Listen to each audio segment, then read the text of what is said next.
On l'applaudit très fort.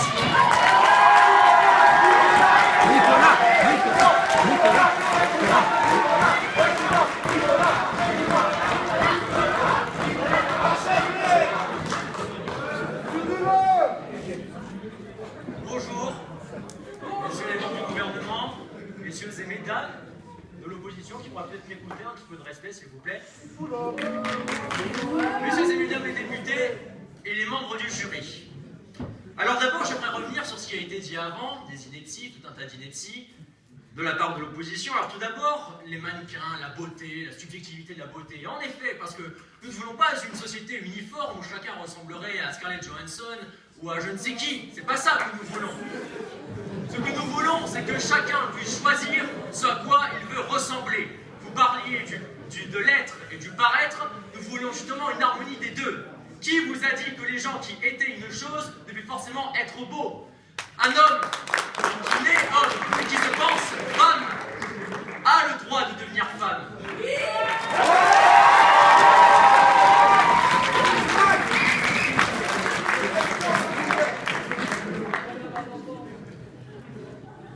Ça, c'est un argument de Christine Boutin, je vous remercie. Ça, c'est ramener la femme à sa simple utilité de pondeuse, ce que je n'adhère pas, mais apparemment, c'est à peu près le niveau de l'IEP, merci.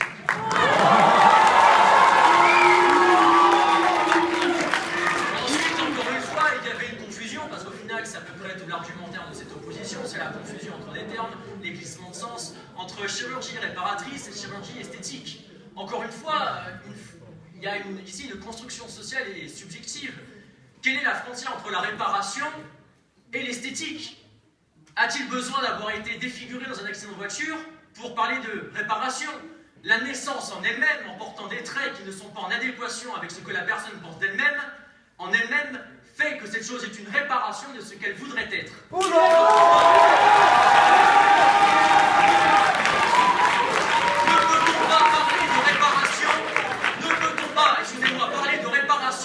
Quand un homme a la malchance de naître homme, quand lui-même voulait se réparer et devenir femme. Votre question. Vous souhaitez donc nier la nature humaine afin de satisfaire l'esprit? Exactement. Merci. Exactement. Exactement.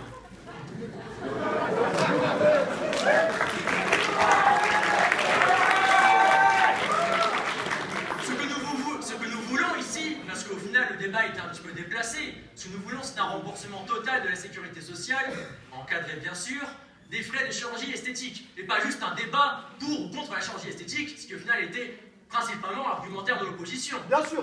Là n'est pas le débat. Le débat porte sur la démocratisation pure et simple des frais de chirurgie esthétique. Pourquoi est-ce que Pierre Gattaz, pourquoi est-ce que les riches pourraient devenir ce qu'ils veulent être quand justement les pauvres et les prolétaires, eux, ne le pourraient pas?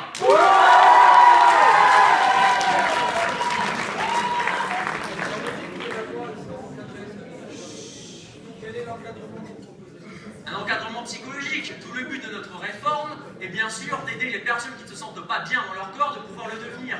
Cet encadrement, c'est bien prouver que cette chirurgie est motivée par un besoin psychologique. Je vous remercie. Allez, rassieds-toi maintenant.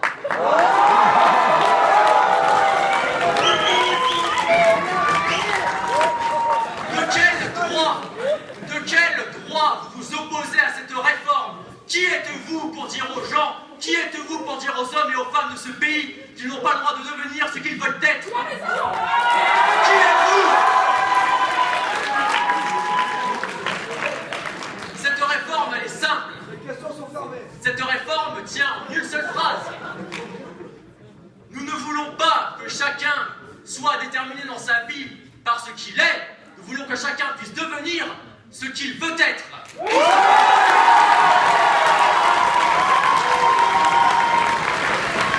Il y a un droit imprescriptible des peuples à posséder leur propre peuple. Il y a un droit imprescriptible des peuples à décider d'eux-mêmes, à s'autodéterminer. Nous voulons un droit des personnes, des gens du commun, de déterminer ce qu'ils veulent être. Tout simplement.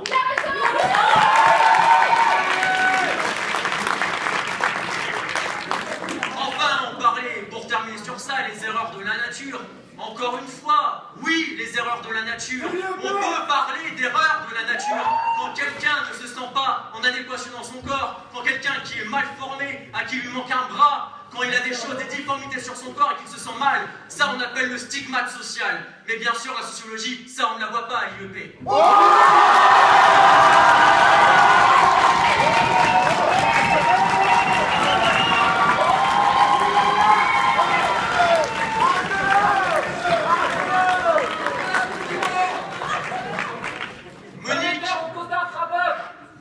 D'accord. Monique Pinson-Charlot, justement, par rapport à ça, une grande sociologue, disait que être riche n'est pas seulement posséder un capital culturel et un capital économique.